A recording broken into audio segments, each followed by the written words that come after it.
जानकारियां देखी थी कि प्राचीन भारत को कितने भागों में विभाजित किया गया था। तो हमने वहां पे देखा था कि यहाँ पे 3 भागों में विभाजित किया गया। पहला है प्रागैतिहासिक काल, दूसरा है आगैतिहासिक काल और तीसरा था ऐतिहासिक काल। प्रागैतिहासिक काल के बारे में हमने सारी चीजें जानी थी कि उसमें क्या हो रहा था, कितने भागों में विभाजित किया गया था। ये भी पढ़ा था कि ये पत्थरों का काल है, पाषाण काल, ताम्र काल, इन सब के बारे में जानकारी जुटाई थी। अगला जो हमारा लेक्चर है वो है सिंधु घाटी सभ्यता का। सिंधु घाटी सभ्यता एक आग ऐतिहासिक काल की ही सभ्यता है। किसकी है? आग ऐतिहासिक काल।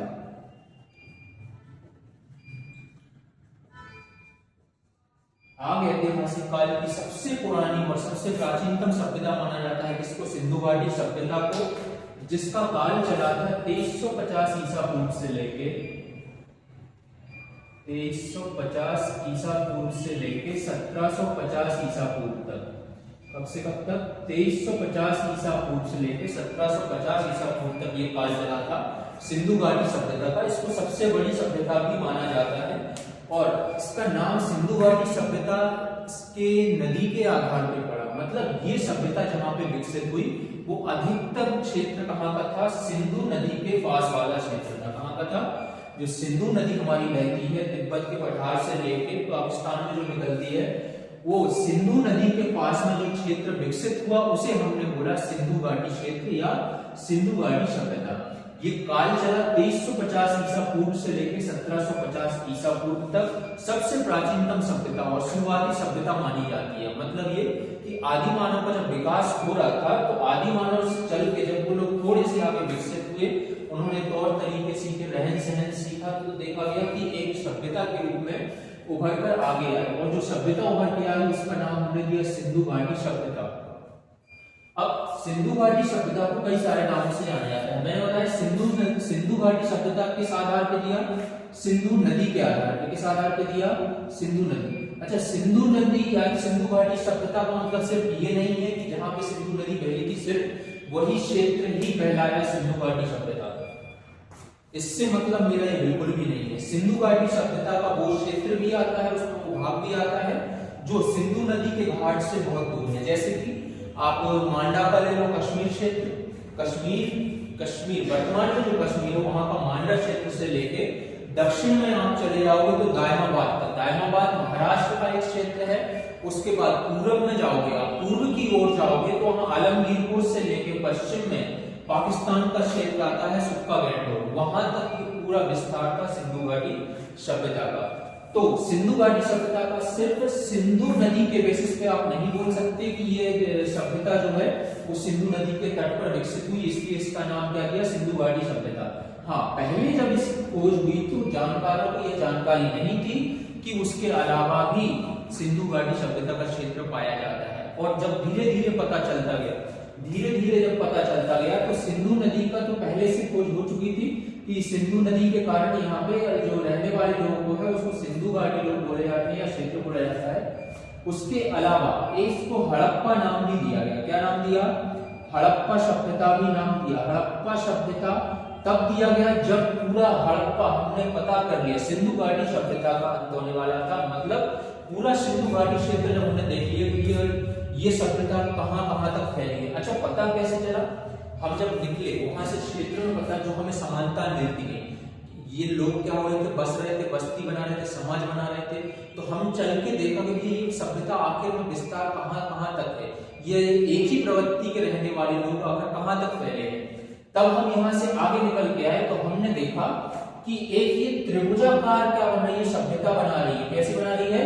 त्रिभुजाकार सभ्यता बना रही है, जो कि उत्तर में हमारा, उत्तर में क्या है? कश्मीर। उत्तर में है कश्मीर। कश्मीर का बोला जाता है मांडा वाला क्षेत्र। कौन सा? मांडा क्षेत्र। मांडा क्षेत्र। उसके बाद दक्षिण में देखा जाए, दक्षिण में महाराष्ट्र वाला क्षेत्र। महाराष्ट्र में क्षेत्र आता है दायमाबाद का। कौन सा? दायमाबाद का क्षेत्र आता है कहां पे? महाराष्ट्र में।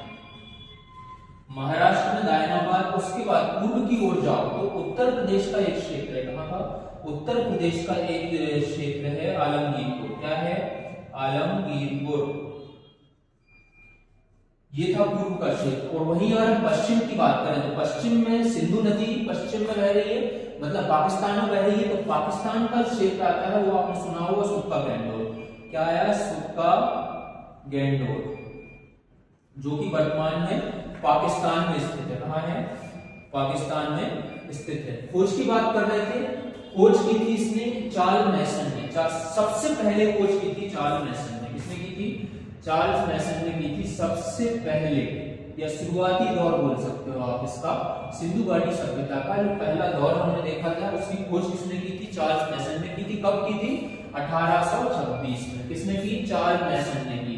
उसके बाद थोड़ा वक्त बीतता गया, बीच में भी लोग आए जिन्होंने खोज किया, देखा, पढ़ा सिंधु घाटी सभ्यता के बारे में और देते गए, लेकिन ये हमारी परीक्षा के लिए महत्वपूर्ण नहीं था, इसलिए मैंने सिर्फ यहाँ पे 2 नाम लिए हैं।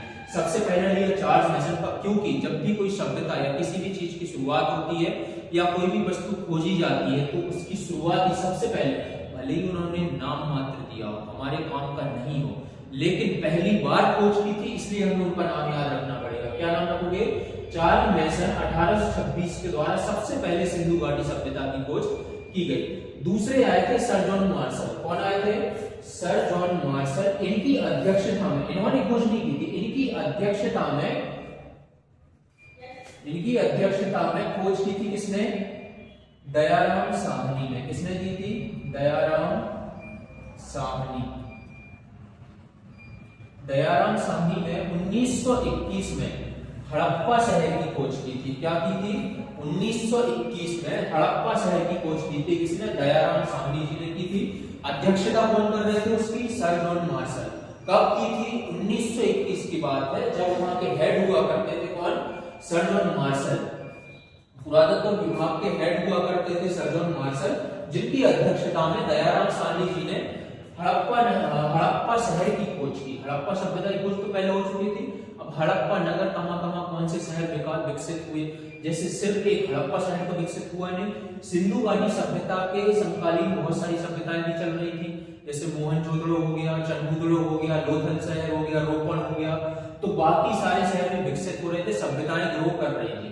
तो उनमें से एक है जो हमारे हड़प्पा शहर की खोज की थी दयाराम साहनी ने 1921 में, क्योंकि मैंने बताया कि सिंधु घाटी सभ्यता सबसे प्राचीन सभ्यता है। मतलब इसका कार्यकाल आप देखो, प्राग ऐतिहासिक का कार्यकाल होने ही वाला था कि उसी की शुरुआत हो गई इसकी सिंधु घाटी सभ्यता की। सिंधु घाटी सभ्यता प्राग ऐतिहासिक काल के अगले वाले आग ऐतिहासिक काल में आने वाली सिंधु घाटी सभ्यता 2350 ईसा पूर्व से लेके 1750 ईसा पूर्व तक चली। मतलब ये किसके समकालीन विकसित हुई? प्राग ऐतिहासिक काल के। मतलब प्राग ऐतिहासिक काल का अंत होने ही वाला था कि उसी बीच आग ऐतिहासिक काल की शुरुआत हुई, जिस कारण सिंधु घाटी सभ्यता का विकास हुआ। अच्छा, इसके अन्य नाम मैं बता रहा हूं, एक हो गया सिंधु घाटी सभ्यता, दूसरा हो गया हड़प्पा सभ्यता, तीसरा इसे बोला गया कांस्य युगीन सभ्यता। क्या बोला गया? कांस्य युगीन सभ्यता। क्या बोला गया? कांस्य युगीन। कांस्य युगीन मतलब समझ, मतलब मैंने बताया था कि प्राग ऐतिहासिक काल में ही पत्थर के साथ साथ कांसे का उपयोग भी होने लगा था। ताम्र काल में कांसे की खोज हो चुकी थी, तो अब वहां से कांसे के प्रयोग भी होने लगे थे। क्या होने लगे थे? कांसे के प्रयोग वहां से होने लगे थे, क्योंकि अभी तक सिर्फ पत्थरों से बने औजार का उपयोग कर रहे थे। लेकिन सिंधु घाटी सभ्यता मतलब आग ऐतिहासिक काल के अंदर हमारे पास कांसे की वस्तुएं पहले से उपस्थित थी, जिस कारण से यहाँ पे सिंधु घाटी सभ्यता में कांसे का उपयोग भी होने लगा, जैसे औजार बनाने लगे, लकड़ियां काटने के लिए, चीरने फाड़ने के लिए। तो वैसे इसलिए इसको कांस्य युगीन सभ्यता भी कहा गया। क्या कहा गया? कांस्य युगीन सभ्यता। हड़प्पा सभ्यता को एक और नाम से भी जाना जाता है, सैन्य सभ्यता। कौन से नंबर से? सैन्य सभ्यता, इस नाम से भी इसे जाना जाता है। लगभग 3-4 नाम से जाना जाता है सिंधु घाटी सभ्यता को। एक हो गया हड़प्पा सभ्यता, सिंधु घाटी सभ्यता, कांस्य युगीन सभ्यता और सैन्य सभ्यता। इसकी विशेषताओं की अगर मैं बात करूं, तो ये हमें त्रिभुजाकार आकार की देखने को मिली। मतलब सिंधु घाटी सभ्यता का विकास जब हो रहा था तो हमारे भारत के उत्तरी क्षेत्र, मतलब उत्तर और पश्चिम के बीच में, उत्तर पश्चिम के बीच में सिंधु घाटी सभ्यता का विकास हो रहा था, या इतिहासकारों ने ऐसा ही बोला है कि हमारा जो भारत का उत्तरी क्षेत्र है उसके अंदर सिंधु घाटी सभ्यता का विकास हुआ था। मुख्य विशेषताओं में त्रिभुजाकार ऐसी है। यदि आप मैप में इसे देखोगे, तो इसकी आकृति लगभग त्रिभुजाकार बनती है। कैसी बनती है?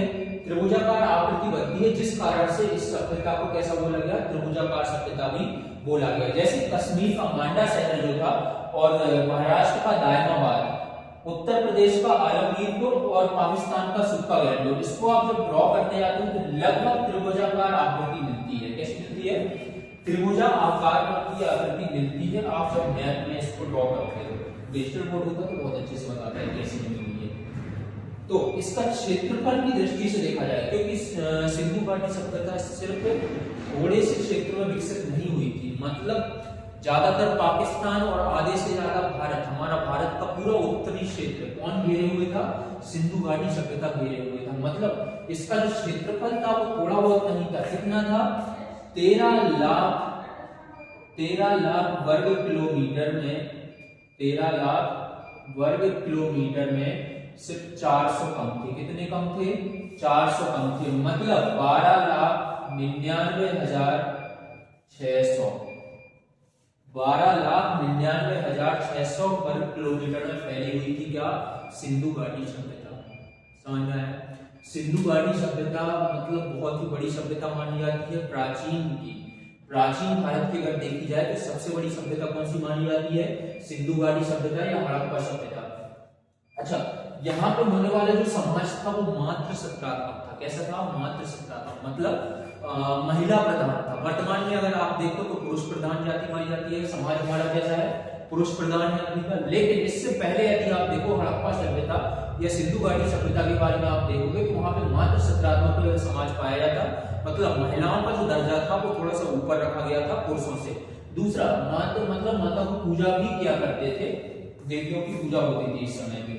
दूसरा, यहाँ पे उन्होंने बोला कि आभूषण का प्रयोग होता था, आभूषण का प्रयोग होता था, पर याद रखना लोहे की खोज अभी भी नहीं हुई थी। क्या नहीं हुई थी? लोहे की खोज अभी भी नहीं हुई थी, आभूषण का प्रयोग होने लगा था। तो सर आप ये बताओ कि यदि लोहे की खोज नहीं हुई तो आभूषण कैसे बने?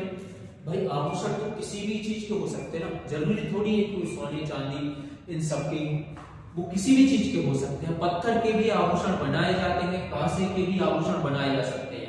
तो यहाँ पे जो आभूषण प्रयोग हो रहे थे उनमें पुरुष तो पहनते ही थे, साथ में महिलाएं भी पहनती थी। मतलब पुरुष के अंदर भी देखने को मिला और महिलाओं में भी देखने को मिला कि वो आभूषणों का प्रयोग कर रहे हैं। दोनों लोग यहाँ पे आभूषण पहना करते थे। कौन सी सभ्यता में? सिंधु घाटी सभ्यता या हड़प्पा सभ्यता में। ये बात याद रखना कि इन्हें लोहे का ज्ञान अभी भी नहीं था। इसका नहीं था, लोहे का ज्ञान इस सभ्यता को बिल्कुल भी नहीं था, क्योंकि सिर्फ यहाँ पे कांसे या तांबे तक का ही, कांसे या फिर तांबे तक का ही, जैसे तांबे काल में मैंने पढ़ा था कि तांबे का प्रयोग होने लगा था, तो तांबा हो गया, कांसा हो गया, इन सब का ही प्रयोग यहाँ पे हो रहा था। लोहे की खोज अभी भी नहीं हुई थी। कुछ औजार पत्थर के भी थे तो कुछ औजार कैसे थे? तांबे के भी थे। इसके अलावा यहाँ पे अगर मैं काल की बात करूं तो काल कौन सा चल रहा है? ये आग ऐतिहासिक काल। कौन सा चल रहा है? आग ऐतिहासिक काल। मुख्य निवासी बोला जाता है, मुख्य निवासी बोला जाता है कि द्रविड़ लोग थे। द्रविड़ मतलब ऐसा सुनने को मिलता है इतिहासकारों के द्वारा, अभी जो किताबों में लिखा गया, कई जगह ऐसा सुनने को मिला है कि द्रविड़ लोग, इनको सिंधु घाटी सभ्यता में रहने वाले लोग कैसे थे? द्रविड़ जाति के थे। और द्रविड़ जाति हमारे अनुसार वो मानी जाती है जो भारत के अभी वर्तमान में दक्षिण में लोग रह रहे हैं। भारत के दक्षिण में जो लोग रह रहे हैं, जैसे तेलुगु लोग रहते हैं, मतलब भाषाई आधार पर विभाजन किया था हमने, भाषाई आधार पर भारत के राज्यों का विभाजन किया था। तो उसमें हमने देखा था कि वहां पर कुछ लोग रह रहे हैं, जैसे कुछ तेलुगु भाषा बोलने वाले, कुछ मलयालम बोलने वाले। तो ये जो अलग अलग भाषाई लोग थे, दक्षिण के जो लोग हैं, वर्तमान में जो दक्षिण के लोग हैं, उनके पूर्वज माना जाता है किसे? सिंधु घाटी सभ्यता के लोगों को। किसको माना जाता है? द्रविड़ लोग। मैंने उन लोगों को बोला है कि जो वर्तमान में आपके भारत के दक्षिण क्षेत्र में रहने वाले लोग हैं, जो तेलुगु बोलते हैं, मलयालम बोलते हैं, उन्हें बोला जाता है द्रविड़ लोग। और उनके जो पूर्वज थे, दक्षिण में रहने वाले जो लोग हैं, उनके जो पूर्वज हुआ करते थे, उन्हें बोला जाता है द्रविड़ लोग। और ऐसा ही माना जाता है कि ये तेलुगु, मलयालम, ये सब बोलने वाले भाषा के जो लोग हैं, उनके पूर्वज हुआ करते थे सिंधु घाटी सभ्यता के लोग। अब सिंधु घाटी सभ्यता की बात करूं, भले ही आप इसे एक प्राचीन सभ्यता बोलो, सिंधु घाटी सभ्यता को भले ही आप प्राचीन सभ्यता बोलो या सबसे पुरानी सभ्यता बोलो, लेकिन ये रहने में हमें आज के लिए टक्कर देते हैं। मतलब इनका रहन सहन अगर आप देखोगे तो हम जो वर्तमान में जो जीवन जी रहे हैं उनके अनुसार इनका जीवन रहा है किनका, सिंधु घाटी सभ्यता में रहने वाले लोगों का। मतलब कैसे, सिंधु घाटी सभ्यता को नगरीय सभ्यता या शहरी सभ्यता भी बोला गया। क्या बोला गया है, नगरीय सभ्यता या शहरी सभ्यता बोला गया है। क्यों बोला गया, क्योंकि यहाँ पे रहने वाले लोग कुछ साधारण जीवन नहीं जीते। साधारण से मेरा मतलब है, मतलब ये जहाँ रहते हैं, पहले तो हमें पता है कि इन्होंने जो मकान बनाए, घर बनाए, वो ग्रीड पद्धति पे आधारित थे। कैसे थे, ग्रीड पद्धति पे आधारित थे। मतलब ग्रीड पद्धति से मेरा मतलब है कि इन्होंने जब एक समाज विकसित किया, जब लोग आसपास रहने लगे तो वहां पे कॉलोनियां बनाई, जैसे हम वर्तमान में कॉलोनी बनाते हैं। तो उस समय पे इन लोगों ने भी कॉलोनी बनाई, मतलब व्यवस्थित घर बनाए, रोड बनाए, चौड़ी रोडें हुआ करती थी और इनके घर यहाँ पे एक जैसा घर है, उसके बगल में एक और वैसा ही घर होगा। मतलब प्रॉपर आकार का, ऐसा मतलब आप देखोगे तो ऐसा लगेगा जैसे कि ये मैप के द्वारा बनाया गया हो। मतलब इतने व्यवस्थित, साफ सुथरे, और जैसे बोला जाए, देखो दूसरी बात इनको समझना, यदि इनके घर व्यवस्थित हैं तो एक सवाल ये भी उठता था, पहले उठ रहा था कि ये इतने व्यवस्थित कैसे हुए। तो इन्होंने उपयोग किया, जो ईंटों का उपयोग किया, ईंटों का जो उपयोग इनके द्वारा किया गया वो ईंट पकी हुई थी। कैसे थी, पकी हुई ईंटों का प्रयोग इन लोगों ने किया गया था, जिसको हम क्या बोलते हैं, टेराकोटा। क्या बोलते हैं, टेराकोटा। मतलब इनके द्वारा घर बनाने के लिए जो ईंटों का प्रयोग किया जा रहा था वो ईंटें कायदे से तो कच्ची होनी चाहिए थी, मतलब मिट्टी से बनी हुई या पत्थर का घर बना होना चाहिए, लेकिन इनको शहरी सभ्यता बोला क्योंकि इनके अंदर देखने को मिला कि ये जहाँ रह रहे थे वहां की सड़क काफी चौड़ी हुआ करती थी, घर लाइन से जमे हुए थे। उसके अलावा इनके जो घर मकान बने हुए थे वो ईंटों से बने हुए थे। ईंटों से बने वाली बात थे, ठीक है, लेकिन पकी हुई ईंटों से बने हुए थे। मतलब आप समझो इनका विकास किस स्तर तक गया था। मतलब उस समय यदि देखा जाए तो इनके विकास का जो स्तर था वो हमारी वर्तमान की स्थिति से अधिक था। क्यों, क्योंकि उस समय ईंटों का होना ही बहुत बड़ी बात था, लेकिन ये पकी हुई ईंटों का प्रयोग करके इन्होंने घर बनाए, जिसे हमने क्या बोला, टेराकोटा बोला। क्या बोला, पकी हुई ईंटों क्या बोला, टेराकोटा बोला। अब इनके अंदर जो लिपि इनके द्वारा पाई गई, मैंने बताया था कि आगे ऐतिहासिक काल में जब हम पढ़ते हैं तो यहाँ पे इन्होंने लिखा तो है लेकिन पढ़ा नहीं जा सकता। क्या किया जाता है, लिखा तो इन्होंने बहुत कुछ है, लेकिन वो जो भाषा शैली लिखी है वो हमारे द्वारा पढ़ी नहीं जा सकती। सिर्फ उन्होंने अपने भाव व्यक्त किए हैं कि ये ऐसा था, हमारे घर ऐसे थे, या हमारे अंदर जो जीव पाया गया, कुछ हाथी के क्या मूर्तियां बना दी या मंदिरों काट के बना दिया, ऐसा इन्होंने साक्ष्य तो छोड़े हैं, लिखित साक्ष्य भी छोड़े हैं, लेकिन हमारे द्वारा वो पढ़े नहीं जा सकते। क्या नहीं किए जा सकते, पढ़े नहीं जा सकती। ये हम पहले ही पढ़ चुके हैं आगे ऐतिहासिक काल के अंदर। तो इनके अंदर जो लिपि पाई वो भाव चित्रात्मक थी। मतलब हम कैसा लिखते हैं, बाएं से दाएं की तरफ जाते हैं। हम जब लिखते हैं, जैसे मैं लिखूं भाव चित्रात्मक, भाव चित्रात्मक, मतलब मैं किस तरफ लिख रहा हूं, बाईं ओर से दाईं ओर की तरफ लिख रहा हूं, लेकिन इनकी लिपि भाव चित्रात्मक थी, मतलब दाईं ओर से बाईं तरफ उल्टा लिखते थे। हालांकि वो अपन को भी ऐसा बोल सकते हैं कि आप लोग उल्टा लिख रहे हैं, ऐसा भी भाई बहुत लोग होते तो वो अपन को ये बोलते कि हम कहां से उल्टा लिख रहे हैं, आप लिख रहे हो उल्टा। तो भाई उनके अनुसार वो बात सही थी, हमारे अनुसार वो बात गलत है। उनका लिखने का तरीका, यहां से लिखना शुरू किया, यहां तक लिखते गए, समझ में आया, उल्टा लिखते, मतलब दाईं ओर से बाईं ओर तरफ ये लोग लिखा करते थे। अगला, इसके अंदर यदि प्रमुख शहरों की बात करो तो प्रमुख शहर मैंने बताया बहुत सारे आते हैं, जैसे अपना हड़प्पा शहर हो गया, मोहनजोदड़ो हो गया, चंदगुड़ो हो गया, लोथल शहर हो गया, कालीगंगा हो गया, ये सारे शहर इसके अंदर खोजे गए, जिनको एक एक करके हम अगली क्लास में पढ़ने वाले हैं। अब मनोरंजन के साधन भी यहाँ के लोग क्या करते थे मनोरंजन के लिए। सबसे पहला देखो, इन्होंने एक कॉलोनी जैसा विकास किया, तो मतलब ये लोग गए, बढ़िया बैठे हैं, क्या सबसे प्रिय क्या था,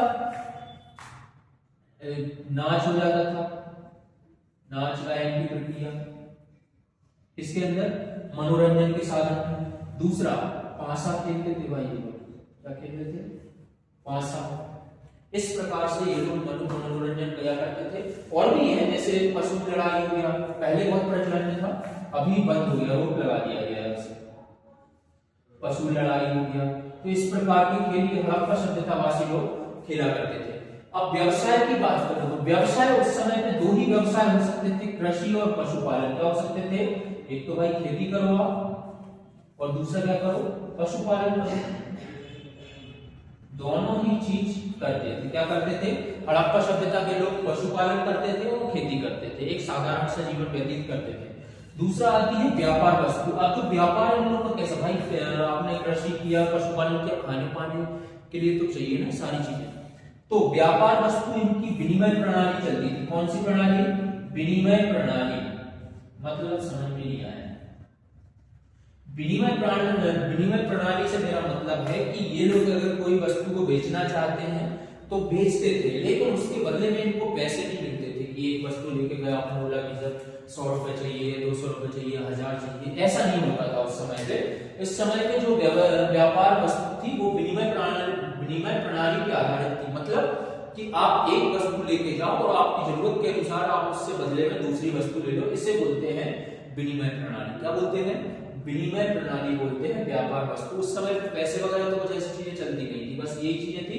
आपके पास कुछ काम की चीज थी, किसी और के पास कुछ और काम की चीज होगी।